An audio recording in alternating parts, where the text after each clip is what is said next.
I've heard more from Stipe Miocic in the last 10 days than I have heard in any other 10-day period in his career. True statement. When Stipe has a world championship pay-per-view coming up, I don't see a lot of Stipe interviews, man. He's buckled down. He's got his eye on the prize. That's just his approach as a competitor. Now that he does not have a match coming up, he does not have a date set, he doesn't have anything that he's promoting. I've heard more from him in the last 10 days, and guess what it's all about? It's not about Francis Ngannou, who is said to be his next opponent. It's about Jon Jones. And there's no trash talk, but he has weighed in, and I have heard a lot of things he said as recently as today, where he was telling Jon Jones, when you come to this weight class, we hit harder and we do it with smaller gloves. I'm only giving you an example because it does make you wonder, well, where does Jon piece into this whole thing, and when?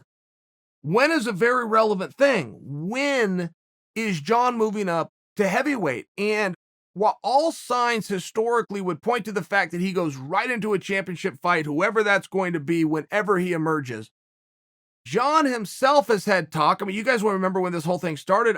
It was him and Francis.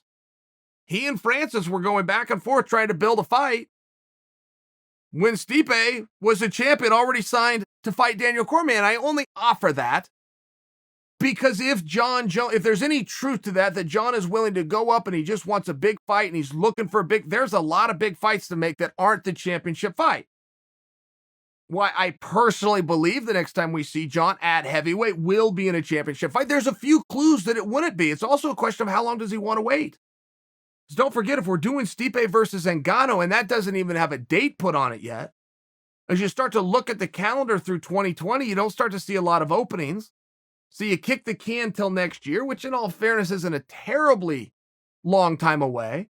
But then Stipe or Ngannou has the right to rest and recover and then re-enter a training. Put another 5 months between their next fight. Now you're talking about Jon not being in the ring in a best case scenario till summer of next year, if we're hanging our hat on the idea that it has to be a title fight.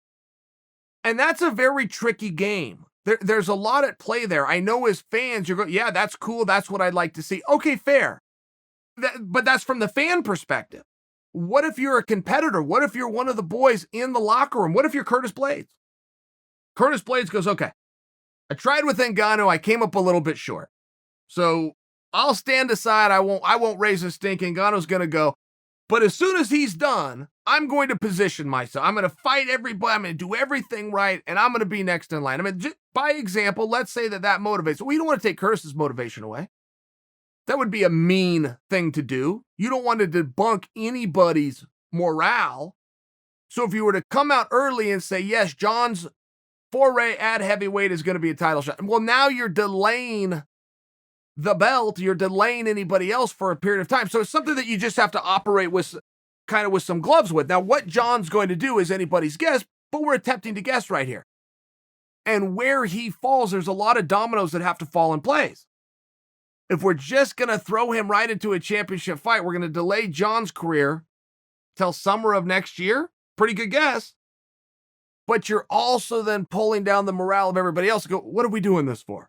We're all doing this, and we're doing the heavy lifting to try to get an opportunity. Still can't deny that Jon gets to cut the line. You just can't. Right? I remember when people tried to do that with George St. Pierre when he moved up to 185 pounds. They sounded like fools. When you come out and try to lay out your case why you should be in front of George, it just doesn't work. And the same thing would happen at heavyweight. It just wouldn't work. Jon's just, if you're trying to compare paper, my resume versus his resume, and the only thing you have to say is, well, I've done this weight class before. I don't blame you. If it's the only argument you have, feel free to make it and say it with vigor, but you're going to come up short. It does make me wonder, though, on a personal level, if we tie that in with Jon's willingness at one point, even if it was through social media, to go up to the heavyweight class for a big fight. Did it have to be for a title? We're seeing what Jon thinks of titles. It's not the same as we all would think of them. He's had he walked away.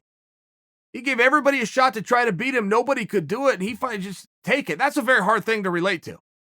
I mean, for most people, that is a life's work and dream that you may achieve one time. Jon had such success, he just walked away from it.